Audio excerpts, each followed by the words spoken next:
ఏ కూలీ అని పిలిచాడు. దాంతో ఆ కూలీ అతన్ని చూసి పరిగెత్తుకుంటూ దగ్గరకు వచ్చాడు. సారీ సార్, మిమ్మల్ని గమనించలేదు, బాబు అంటే ఇంకెవరినో పిలిచారు అనుకున్నా అన్నాడు. దాంతో అవునా, సరే సరే అంటూ తన లగేజీ కూలీకి ఇచ్చి తీసుకురా అని చెప్పాడు. దాంతో ఆ కూలీ లగేజ్ తీసుకెళ్లి ఆ వ్యక్తి కోసం వచ్చిన ఆటోలో పెట్టాడు. ఇక ఆ వ్యక్తి డబ్బులు ఎంత బాబు అని అడిగాడు. సార్, మీకు తోచినంత ఇవ్వండి సార్ అని సమాధానమిచ్చాడు. కాని ఆ వ్యక్తి మాత్రం అదేంటయ్యా, కష్టం చేసింది నువ్వు, నీ కష్టానికి ఎంత ప్రతిఫలం దక్కాలి అనేది నువ్వే నిర్ణయించాలి, అంతేకాని ఇలా తోచినంత ఇవ్వండి అంటే అది పద్ధతి కాదు చెప్పాడు ఆ వ్యక్తి. దానికి ఆ కూలీ సరే సార్, ఈ లగేజీకైతే సాధారణంగా 50 రూపాయలు తీసుకోవాలి, కానీ ఇందులో బరువు తక్కువే ఉంది కాబట్టి 40 రూపాయలు ఇవ్వండి చాలు అని చెప్పాడు. దాంతో ఆ వ్యక్తి అతని నిజాయితీకి పర్లేదు బాబు 50 తీసుకో, ఇంకా భోజనం చేసినట్టు లేవు, కనీసం ఒక ఛాయ్ తాగు అంటూ ఇచ్చి పంపించబోయాడు. అప్పుడే ఒక క్షణం ఆ కూలీని ఆపి అవును బాబు, ఇందాకే ఏదో మొబైల్లో చూస్తూ బుక్ లో రాస్తున్నావు ఏంటది అని అడిగాడు ఆ వ్యక్తి. సార్, నా పేరు శ్రీనాథ్ అంటూ చెప్పడం మొదలుపెట్టాడు. చిన్నప్పటి నుండి డిగ్రీ వరకు చాలా కష్టపడి చదువుకున్నాను, కానీ కుటుంబ ఆర్థిక పరిస్థితుల కారణంగా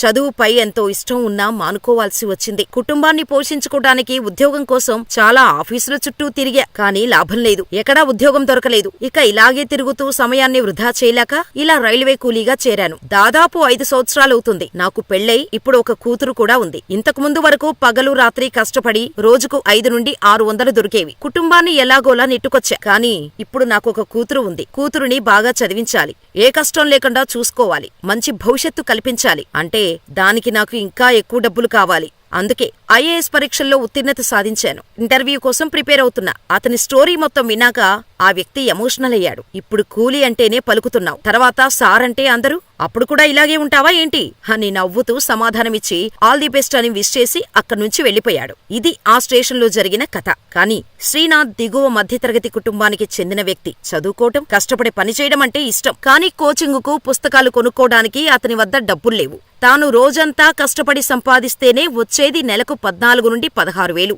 ఆ డబ్బులు కుటుంబానికి మరియు అప్పుడే 7.5 వయసున్న తన కూతురికి ఖర్చులకు సైతం సరిపోవటం లేదు.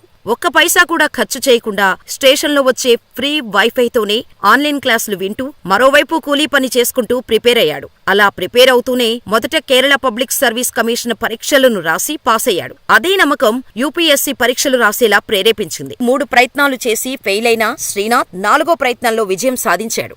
ఐఏఎస్ ఆఫీసర్ అయ్యాడు. తన వద్ద చదువుకోవటానికి సమయం లేదు, డబ్బు సంపాదించుకోవడానికి పెద్ద ఉద్యోగం లేదు.